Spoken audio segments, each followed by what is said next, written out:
About halfway through Thor Ragnarok to be more precise, sometime after a bunch of people die, but long before a ton of stuff blows up, Thor does something he should have done at least 5 movies ago but never had the courage to pull off.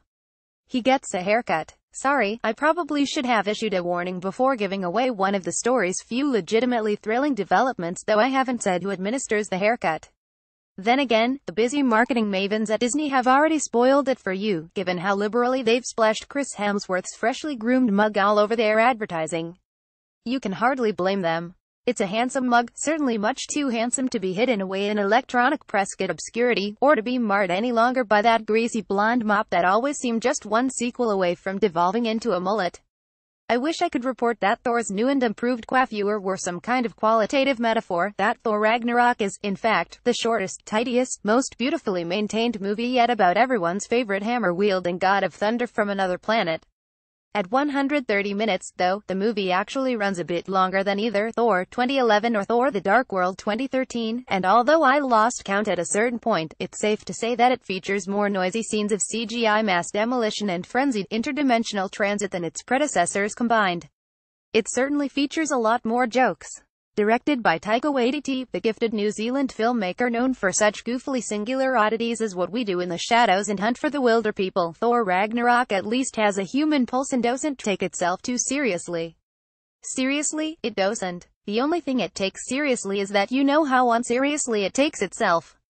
To some extent, this has become the Marvel Studios way. I wouldn't be the first to point out that the Avengers, Guardians of the Galaxy and their various offshoots are basically punchy, predictable sitcoms in comic book drag.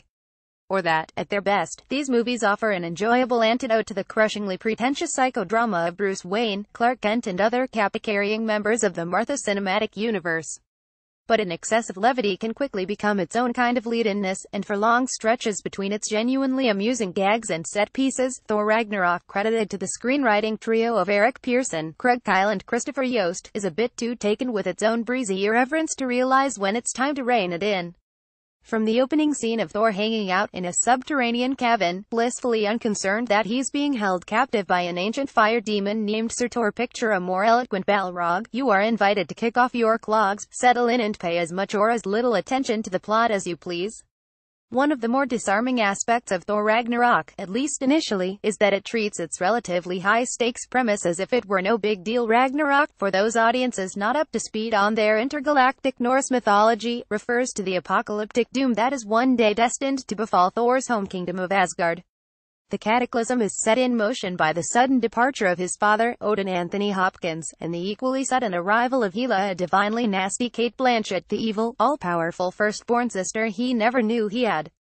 What do you do when you find out you're related to someone who answers to the nickname the goddess of death? In the case of Thor and his treacherously twerpy brother, Loki, Tom Hiddleston, invaluably snide as ever, they have little choice but to gape in awe at their sister's groundbreaking contributions to camp couture, complete with smoky goth eyeshadow and a retractable antlered headdress that Maleficent, Chernabog and deer poachers across the universe would envy. Hela swiftly establishes her Asgardian reign of terror, using her limitless arsenal of magical flying spears to turn all who oppose her into giant club sandwiches.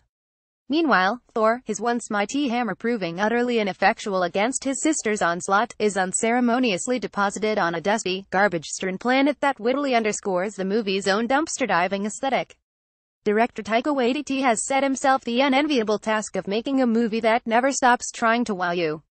Waititi is both a diligent cinephile and a pop-cultural magpie, and here his bright, gaudy sets, his swirling, psychedelic colors and even the otherworldly synth blasts of Mark Mothersbaugh's score suggest a deliberately disjointed trip down memory lane, evoking inspirations as different as Flash Gordon, Star Wars and Willy Wonka and the Chocolate Factory. Perhaps the most recurrent cinematic influence here is that we're Sithan. You remember 1984 Chestnut, the never-ending story, whose visually haphazard fantasyland seems triply of a piece with this one. Note the friendly rock monster, voiced by Waititi himself. Not long after he arrives, Thor is reunited with his old buddy the Hulk, played by Mark Ruffalo, in his infrequent bursts of Bruce Banner lucidity. The pretext for this development is an epic gladiatorial contest overseen by a preening, sadistic ruler known as the Grand Master, played by Jeff Goldblum, a choice that's typical of the movie's self-consciousness. The joke is all in the casting, if only the actual performance were anywhere near as funny or inspired. There are bright spots and imaginative touches here and there, including a high-functioning alcoholic mercenary named Valkyrie, the excellent Tessa Thompson, who winds up entangled in the inevitable war for Asgard's survival. But whether Waititi is cross-cutting distractedly between planets, letting Blanchett channel her inner Jean Marsh, or trying to give Idris Elba and his orange contact lenses something to do, he never finds a proper groove or holds your attention for more than minutes at a time. Maybe that's not a bug, but a feature. The director has set himself the unenviable task of making a movie that never stops trying to wow you, all while seeming too cool and insouciant to care if you're wowed or not. This viewer, attending a packed Thursday night show, was wowed in fits and starts, but mostly filled with a new, ungrudging respect for Hemsworth. The actor grins, scowls, charms and pummels his way through his latest standalone showcase with the kind of good-natured star wattage that might be the most underrated of the movie's many special effects. There are some scenes where I could almost swear Hemsworth's biceps were smiling. This Thor isn't just the god of thunder, he's also the anti-Samson. Losing all that hair can only have magnified his appeal, though time will only tell if it sustains him through the many Marvel movies still ahead of him. The never-ending story continues. Thor Ragnarok rated PG-13, for intense sequences of sci-fi violence and action, and brief suggestive material. Running time 2 hours, 10 minutes. Playing in general. Really see the most read stories in entertainment this hour. Caption Justin.Chang at lawtimes.com. It Justin Chang say how the Justice League crew built Batman's Flying Fox. 2017 holiday sneaks list includes blockbusters like Justice League and Star Wars The Last Jedi. From the Post to Phantom Thread, LA Times critics discuss the movies to look for this holiday season. Chris Hemsworth, Tom Hiddleston,